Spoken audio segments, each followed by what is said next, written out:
Si vous voulez rapidement créer de jolies présentations grâce au logiciel PowerPoint pour votre travail, pour vos études ou vos loisirs, regardez cette vidéo car je vais vous montrer exactement comment faire.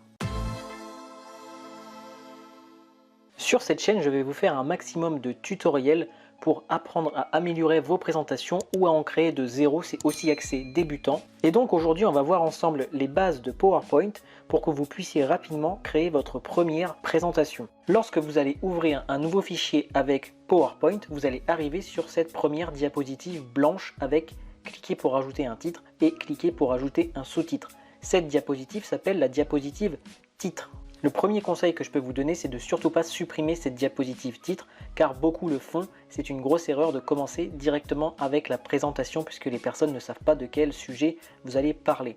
Pour commencer à travailler sur cette diapositive, on va voir ensemble directement dans la partie conception, puisque vous allez voir que une diapositive forcément qui est toute blanche comme là on la voit, ça va pas être attirant pour les spectateurs qui vont regarder votre présentation. Donc dans l'onglet conception, vous allez pouvoir choisir un thème. Donc à chaque fois, vous avez plusieurs thèmes prédéfinis, comme vous le voyez ici que je les fais défiler. En fonction de votre projet, vous allez pouvoir en choisir un, ou alors vous allez aussi directement pouvoir modifier quand vous en avez un. Vous voyez ici, j'ai choisi un thème et je peux encore le modifier également ici. Et si je ne veux pas de thème et je veux le créer moi-même, eh bien je retourne tout en haut, je clique sur la diapositive blanche et je clique ici sur mise en forme de l'arrière-plan. Sur la mise en forme, c'est nous qui allons créer notre fond d'image, soit avec un remplissage uni, comme ici je peux prendre par exemple bleu, soit avec un remplissage dégradé, et ici ça va être un petit peu plus technique, puisque comme vous le voyez, je vous ai préparé quelque chose. Vous allez pouvoir définir un dégradé spécifique avec une couleur, un type de dégradé, si ça va être linéaire, vous voyez ici, radial c'était ce qu'il y avait avant, rectangulaire par exemple, on peut rester sur le radial, et même une orientation, par exemple si je veux le mettre centré ici. Et avec chaque point de couleur, vous allez pouvoir cliquer dessus, cliquer sur la couleur voulue, et par exemple si je veux remplacer le orange par du jaune, je vais cliquer ici et ça deviendra du jaune. Si, bien évidemment, là c'est une erreur, je vous ai montré ça exprès, il ne faut pas beaucoup de couleurs. Là vous voyez qu'il y avait du orange, il y avait du bleu, il y avait du vert et j'ai aussi mis du gris. J'ai mis 4 couleurs principales. Ça ne va surtout pas ensemble. Ce que je vous conseille, c'est d'avoir des couleurs claires qui vont ensemble. Prenez exemple sur les thèmes qu'il y a en haut et 3 couleurs maximum. Sinon, on ne verra pas bien les écritures et de toute façon, comme vous le voyez, ça fait vraiment pas joli du tout. Si vous voulez supprimer une couleur, vous allez vous cliquer dessus et vous cliquez ici sur la petite croix, supprimer le point de dégradé. Et vous voyez qu'il n'y a plus que du coup le vert, le jaune et le gris. Si vous voulez enlever le vert, vous supprimez ici. Et si vous trouvez que le jaune ne va pas trop avec le gris, vous pouvez aller changer le gris comme je vous ai montré, vous le mettez en noir par exemple. Et ensuite vous pouvez décaler le jaune en fonction de son intensité. Imaginons si vous mettez une diapositive comme ça, il n'y a que 2 couleurs, c'est déjà beaucoup plus joli que tout à l'heure. Si vous voulez rajouter une couleur, à l'inverse de ce qu'on a fait tout à l'heure, on appuie ici et on rajoute une couleur qu'on va pouvoir aller déplacer comme on veut dans le dégradé. Alors moi, c'est pas quelque chose que j'utilise, je vous conseille d'utiliser les thèmes qui sont déjà tout prêts et tout préparés, pré-mâchés pour vous. C'est assez difficile de trouver la bonne position, le bon angle, la bonne orientation, comme je vous disais ici, vous voyez, pour que ça fasse joli. Mais si vous voulez le faire, vous pouvez très bien le faire. Le troisième point, ça va être le remplissage avec une image ou une texture. PowerPoint va vous donner des textures déjà de base. Ici, vous cliquez et vous arrivez avec la texture que vous voulez. Pareil, je trouve pas ça très joli, mais il y a sûrement des contextes où on peut utiliser ces textures. Si vous voulez par exemple mettre une image à la fin, vous cliquez ici.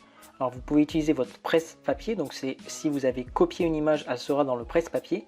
Et vous pouvez insérer ici directement, soit à partir de votre ordinateur, vous allez rechercher dans vos fichiers, soit à partir de votre drive personnel OneDrive, donc lié à votre compte Microsoft, soit directement en ligne sur la recherche d'images Bing qui sera en plus libre de droit. Donc si je marque par exemple chien ici vous avez la Creative Commons uniquement, ce qui veut dire qu'il va falloir que vous citiez l'auteur de l'image si vous utilisez la Creative Commons. Sinon, vous pouvez décocher. Une fois que vous avez décoché, vous avez des images qui sont libres de droit. Donc on va prendre la première, on va l'insérer et du coup ça sera votre arrière-plan. Alors vous pouvez par exemple, parce que là on ne verrait plus rien, jouer avec la transparence ici, vous voyez, et comme ça on peut voir un petit peu le texte et également l'arrière-plan. C'est comme ça qu'il va falloir jouer. Ensuite, vous avez plein d'options qui ne sont pas vraiment nécessaires. Ce que je vous conseille, comme je vous disais, c'est de prendre les thèmes au début, de ne pas mettre de motifs. Vous voyez ici, c'est des motifs assez simples que vous pouvez utiliser, mais c'est pas très joli. Soit de faire un remplissage uni, soit de faire un remplissage dégradé, mais vraiment sobre, ou sinon d'utiliser un thème, par exemple, comme celui-ci. Et là, eh bien, on va aller mettre remplissage uni ici, et on va mettre la couleur automatique en blanc. Voilà. Et si vous voulez personnaliser encore plus votre thème, vous cliquez sur cette flèche ici. Vous pouvez mettre une charte graphique différente à chaque fois, soit les vôtres, soit celles qui sont déjà présentes sur le logiciel. Imaginons que vous voulez plutôt du jaune, mais vous aimez bien ce thème-là, vous allez cliquer sur le jaune comme je viens de le faire. Pareil pour les polices du thème, parce que le thème va regrouper tout un ensemble de diapositives, pas juste la diapositive titre, mais également toutes les autres diapositives où il y aura votre contenu. Eh bien, vous pouvez changer la police en un claquement de doigts, en allant ici et en recherchant une police qui vous convient le plus. Une fois que ceci est fait, vous allez cliquer ici et rentrer le titre de votre présentation, de votre exposé, de votre projet. Et juste en dessous, vous allez cliquer, eh bien, soit vous pouvez mettre les personnes qui travaillent sur ce projet. Si vous êtes tout seul, vous mettez que vous. Et puis s'il y a quelque chose de plus scolaire à faire, vous allez dans insertion, imaginons pour mettre un logo, et image ici. Vous allez cliquer sur cet appareil et vous allez prendre le logo qui est dans vos fichiers. Vous allez chercher le logo sur internet et vous allez l'apposer par exemple en haut à gauche ou en haut à droite en fonction de ce que votre école ou de votre entreprise préconise pour les présentations. Vous pouvez également ajouter la date si vous le souhaitez. Comment faire ceci? Vous allez sur insertion, zone de texte juste ici. Ici vous allez délimiter votre zone de texte en double-cliquant et en mettant par exemple cet encadré. Et ici vous allez cliquer, imaginons, le 4 juin 2022. Voilà. Comme ça, vous avez votre date. C'est simple, c'est clair. Si vous voulez changer de police, moi, ce que je vous conseille, c'est de faire un double clic ou directement d'aller cliquer sur l'encadré comme je viens de le faire ici. Et dans Accueil, eh bien, vous allez retrouver toutes vos polices qui sont ici en haut. Donc là, elle est par définition en Candara puisque, comme je vous l'ai montré tout à l'heure dans Conception, la petite flèche, j'ai été dans les polices et je l'ai mis en Candara de base. Donc, c'est tout à fait normal. Si vous voulez changer, vous cliquez dessus directement. Et vous allez changer, vous voulez le mettre en Arial par exemple, vous cliquez sur la flèche et vous allez descendre jusqu'à trouver Arial ici et vous mettez votre date en Arial. Si vous voulez changer la taille de votre police, vous pouvez ajouter un cran ici ou descendre d'un cran ici directement et vous voyez la différence bien, directement sur la date.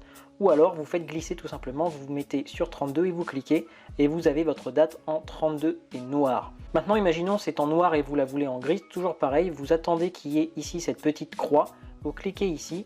Et vous allez ici cliquer sur une autre couleur et vous voyez que ça change en direct, c'est ça qui est intéressant. Vous prenez un gris plutôt ici et votre date est prête et elle est exactement comme vous le souhaitiez. Je ferai d'autres tutos qui seront plus avancés sur la technique, sur l'esthétique, sur les polices, etc. Maintenant ce qu'on va faire c'est plutôt avancer dans la présentation et on va aller directement faire une présentation de contenu. Donc comment faire ceci? Vous allez cliquer ici sur nouvelle diapositive et si vous voulez une diapositive bien spéciale, vous cliquez ici et vous arrivez sur titre et contenu, titre de section, comparaison, etc. Mais moi ce que je vous conseille c'est de ne pas faire ça, c'est directement de cliquer ici, nouvelle diapositive. Là comme ça vous avez directement une diapositive avec un chapitre ici, c'est vraiment le premier chapitre ou alors le sommaire de votre présentation, à vous de choisir. Mais en tout cas vous avez la première section de votre vraie présentation qui n'est plus du coup la diapositive titre. Ici, vous pouvez cliquer et mettre plusieurs points. Ce que je vous conseille, bien évidemment, c'est de ne pas mettre beaucoup de texte dans votre PowerPoint, mais plutôt de mettre plusieurs points. Dans l'idéal, le moins possible, préférez plutôt les images et je vais vous montrer exactement comment faire juste après. Mais si vous mettez trop de texte dans vos diapositives, et beaucoup font l'erreur, vous allez perdre l'attention de votre spectateur. Et ça, c'est le pire dans une présentation, c'est si la personne commence à s'ennuyer parce qu'elle a déjà lu tout le texte, à savoir qu'on arrive plus vite à lire qu'à parler. Du coup, la personne elle va lire tout votre texte et ensuite quand vous allez parler, elle le saura déjà ce que vous allez dire, ce qui fait qu'elle va décrocher beaucoup plus rapidement et ça c'est vraiment un point noir pour votre présentation. Donc mettez par exemple 3 points comme je l'ai fait ici et préférez mettre une image dans votre chapitre. Comment faire ceci? Vous prenez ici, vous faites glisser pour avoir plus de place et là vous allez sur insertion pour mettre une image. Donc comme je vous le disais tout à l'heure, vous pouvez soit choisir des images en ligne, soit des images que vous avez déjà. Alors dans votre ordinateur, tout simplement, vous cliquez et vous allez chercher les images que vous avez déjà. Ça, c'est très simple à faire. Si vous voulez aller chercher des images en ligne, c'est la même chose que tout à l'heure. Recherche avec Bing et puis on va aller retaper l'image de chien, on va mettre sur entrée et on va aller prendre une photo et l'insérer comme ceci. Comme je vous ai expliqué tout à l'heure, comme la photo est Creative Commons, eh bien il y a une petite légende qui est obligatoire sur cette photo. Vous voyez également qu'il y a énormément d'options sur le format de l'image que je retravaillerai avec vous dans un autre tuto, mais aujourd'hui on va plutôt voir les bases. Les bases, c'est pour redimensionner votre photo, vous allez ici dans le coin, vous double-cliquez et vous pouvez comme ça, eh bien tout simplement changer la taille de votre photo et la mettre à votre disposition. Pareil, ici vous cliquez et vous pouvez bouger votre souris ou votre pavé tactile d'ordinateur. Une fois que ceci est fait, qu'elle est bien cadrée comme je l'ai fait ici, vous voyez peut-être que les points sont un petit peu trop petits. On fait exactement la même chose que tout à l'heure, on vient cliquer sur le cadre et on vient appuyer quelques coups pour avoir des points qui sont un petit peu plus grands et qui sont cohérents avec la photo. Et là vous avez votre premier chapitre qui est fait. Je vous mets tout de suite un petit exemple de ce que beaucoup font. Ils vont mettre beaucoup de points, par exemple 8, et à chaque fois avec une explication. C'est pour ça que j'ai mis blablabla à chaque fois. Vous voyez ici que c'est déjà beaucoup moins joli, beaucoup moins impactant, et comme je vous disais tout à l'heure, la personne va lire, et ensuite eh bien, elle va ne plus vous écouter tout simplement. Et quand vous arrivez et vous voyez ce genre de diapositive, ça ne vous donne même pas envie d'écouter la personne, puisque tout simplement, il faut que votre présentation soit la plus attractive possible. Maintenant qu'on a vu ça et que vous avez compris, on va pouvoir supprimer cette diapositive. Je vais vous montrer exactement comment faire. Vous cliquez ici sur la troisième qui est cette diapositive et vous appuyez directement sur le bouton Sub de votre ordinateur ou alors vous faites clic droit, supprimer la diapositive. C'est comme ça que vous allez pouvoir réagencer les diapositives.